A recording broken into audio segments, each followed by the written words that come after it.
Olá, Associação Espírita Célia Xavier. Olá, primeirão.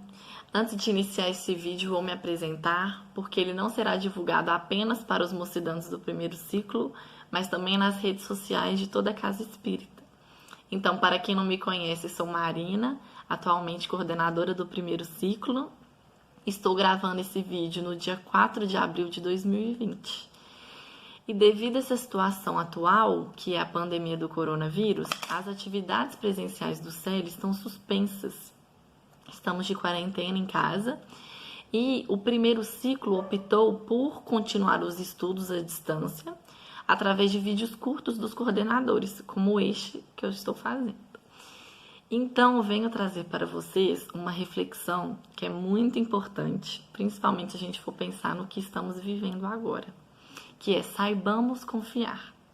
Então, durante o vídeo, eu vou trazer algumas passagens do livro Vinha de Luz, psicografado pelo Chico Xavier, pelo Espírito Emmanuel, o capítulo 86, que chama Saibamos Confiar. E ele se inicia com o versículo: Não andeis, pois, inquietos. E quem fala isso pra gente é Jesus no Sermão do Monte. Mas o que ele quer dizer com inquietos? Ele nos traz para a gente não deixar a aflição nos dominar, para ela não nos perturbar. Porque nesse momento estamos de quarentena, eu, por exemplo, estou 15 dias de quarentena, algumas pessoas estão mais, outras pessoas estão menos, e estamos de quarentena em tempo indefinido. Então, muitas das vezes, essa indeterminação nos causa muitas aflições. E se a gente for deixar levar por essas aflições, elas vão só somando, né? Dia após dia, cada notícia que passa. Então, a gente não pode se deixar levar por elas, né? Continuando no capítulo, fala: Jesus não recomenda a indiferença e nem a irresponsabilidade. Então, são dois extremos. A indiferença, o que seria? É não alienar-se do mundo. Então, é quando a gente opta por não agir. A gente fica paralisado. Então, trazendo para a situação atual, tá o coronavírus e eu vou pensar, eu não preciso fazer nada, os espíritos estão fazendo por mim. E a gente sabe que não é assim que funciona. Eles estão o tempo interagindo sobre a gente, sobre todos. Mas a gente tem que fazer a nossa parte. Tem até uma tirinha que são dois homens conversando, e aí um pergunta pro outro assim: você está se cuidando? E aí o outro responde: eu confio nos bons espíritos. Aí um tempo depois ele tá todo agasalhado com febre. E por que eu fiquei doente? Aí o espírito responde: nós sempre ajudamos, mas você tem que fazer a sua parte. Então é isso, não é que eles não vão estar nos ajudando, mas se a gente não fizer, a gente não colaborar com eles, fica muito difícil, né? E a irresponsabilidade é quando optamos por agir, mas é uma ação irresponsável, quando ela não tem uma reflexão, um planejamento das consequências que isso vai causar para a coletividade e não só para a gente. Então, trazendo para a atualidade, por exemplo, o Ministério da Saúde pediu para as pessoas que podem ficar em casa. E aí eu falo, eu tô nem aí, eu vou sair, vou fazer minha caminhada, não vou deixar de fazer aquilo e aquilo outro. E isso vai só gerar um caos, porque a gente não tá pensando na consequência. Porque vamos parar e pensar. Se todo mundo pensar desse jeito, não, mas eu não vou deixar de fazer minha caminhada na Horda da Lagoa. Imagina se todo mundo sai. Aí vai todo mundo continuar se encontrando, possivelmente, caso alguém esteja contaminado, passando para os outros, e a gente não vai atingir o nosso objetivo, que é qual? Evitar ao máximo essa contaminação para não dar o caos na saúde, não é mesmo? Então, essa seria a ação irresponsável. Então, não é pra gente ser indiferente nem irresponsável, é o quê? Jesus traz pra gente o bom senso. O bom senso é quando a gente é corajoso para agir, mas nós vamos agir adequadamente, com a virtude que nós sabemos. Então, tem até uma mensagenzinha que traz isso, que fala: confiar em Deus não significa em não tomar precauções. Noé foi avisado do dilúvio e construiu a arca. José foi avisado da seca e armazenou em celeiros. José e Maria foram avisados de que Herodes queria matar o menino e fugiram para o Egito. Então, tem a situação nós vamos agir, mas a gente vai pensar e planejar o que é. Então, a ação que eu optei agora por fazer a quarentena.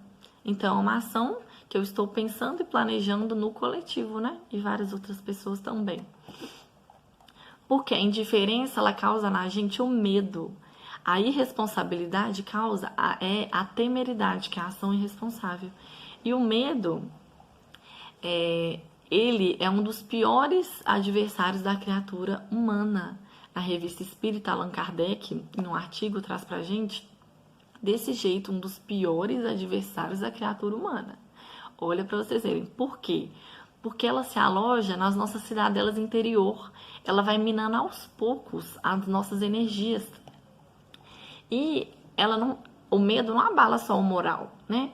Ela compromete a nossa própria saúde física. Por quê? Na medida que a gente vai tendo os pensamentos negativos, a gente vai entrando em sintonia com aqueles espíritos que também estão nessa mesma frequência, nessa mesma sintonia. E isso aos poucos, com dias com esse pessimismo, semanas, vai só somando e vai ganhando mais força esse pessimismo. E que futuramente pode nos vir a causar uma doença, né? E afins. Aflições mentais mesmo, que já são sérias, né?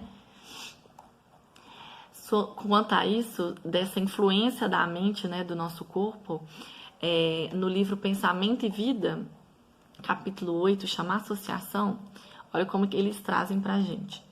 Se o homem pudesse contemplar com os próprios olhos as correntes de pensamento, reconheceria de pronto que todos vivemos em regime de comunhão, segundo os princípios da afinidade. Em qualquer providência e em qualquer opinião, somos sempre a soma de muitos. Então, olha só, se a gente conseguisse ver a corrente nossa de pensamento a tantas pessoas que elas estão ligadas, eu acho que talvez a gente realmente teria mais noção da consequência dos nossos pensamentos. Que muitas das vezes a gente acha que, não, mas eu não falei nada, eu não fiz nada, tô só pensando. Mas a gente não pensa aquela situação negativa só uma vez. Porque se fosse isso, né? Mas a gente pensa várias vezes, várias horas no dia, e isso vai ganhando força e vai somando com as outras pessoas que estão nessa sintonia. E vai só trazendo coisa negativa pra gente, né? E eu acho importante a gente trazer isso para nossa realidade, porque não é para ficar um discurso assim, mas eu não sou um ser imperfeito, eu penso coisas negativas, todos nós pensamos. Mas o que eu estou tentando trazer nessa reflexão é a gente tentar fazer o exercício de aos poucos. Então, cada um sabe o seu limite, cada um sabe a sua condição, mas a gente precisa começar. Então, quando eu tenho um pensamento negativo, várias pessoas usam várias estratégias. Cada um usa a estratégia melhor para si, né? Então, por exemplo, se eu ficar vendo o noticiário todos os dias, esse tanto de notícia ruim, eu só fico pensando coisa negativa, eu não consigo dormir, eu fico tendo os pesadelos. Então, para quem tem essa situação, uma boa estratégia é não ver ou ver menos, né? Outras pessoas, quando começam a pensar em situações ruins, preferem meditar, outras escutar uma música, outras fazer um esporte. Então, é a gente tentar toda vez fazer esse exercício, criar esse hábito de desviar esses pensamentos para ele não ganhar força, né? E aos poucos que a gente vai conseguir chegar na meta, da gente não conseguir ter nenhum pensamento negativo. Mas a gente ainda não está nessa situação realmente, somos seres imperfeitos, mas a gente está caminhando para ela. E para conseguir chegar nela, a gente tem que agir, né? Agir positivamente. Então, continuando na nossa leitura do capítulo, ele fala: pede apenas combate ao pessimismo crônico. Quando estamos há muito tempo já nesse pessimismo, né, que ele chama de pessimismo crônico, a gente não consegue enxergar Jesus com a gente. Que ele está o tempo inteiro com a gente, caminhando com a gente, independente de qual situação for, do quão difícil ela está sendo para a gente. Então, ele fala assim: se os teus olhos forem bons, o teu corpo estará em luz. Se os teus olhos forem maus, o teu corpo estará em treva. Porque quando a gente consegue ver a luz, a gente pega a situação e a gente consegue ver oportunidades, aprendizados, né? E quando eles estão maus, a gente só consegue ver coisa negativa. A gente não consegue ver nenhum aprendizado. E a gente fica nesse ciclo vicioso, né? Então, ele pede pra gente combater esse pessimismo. Urge renovar as atitudes mentais na obra a que fomos chamados, aprendendo a confiar no divino poder que nos dirige. A gente tem que confiar. E por que que o título é Saibamos Confiar? Ele traz pra gente que saibamos por quê. É uma habilidade que a gente desenvolve. E a gente só vai conseguir desenvolver essa confiança se a gente colocar ela como um hábito na nossa mente e no nosso coração. Porque é muito interessante porque a doutrina espírita tá aí para isso, para ajudar a gente a construir essa confiança, né? E ela traz para a gente várias estratégias de como a gente consegue construir isso. Ele fala, o mestre que preconizou a oração e a vigilância não aconselharia a despreocupação do discípulo ante o acervo do serviço a fazer. Então, duas estratégias que nós temos é a oração e a vigilância. Orai, Vigiai e orai, para que não entreis em tentação. O espírito, na verdade, está pronto, mas a carne está fraca. Então, é o que eu disse, que é uma das estratégias. Quando vier aquele pensamento ruim, a gente faz uma oração, a gente tenta trazer uma lembrança positiva e durante o dia a gente tentar vigiar. Não é só naquele momento, não, porque às vezes, de repente, quando a gente vê, a gente trouxe um pensamento negativo. Então, a gente faz esse exercício de estar sempre vigiando os nossos pensamentos.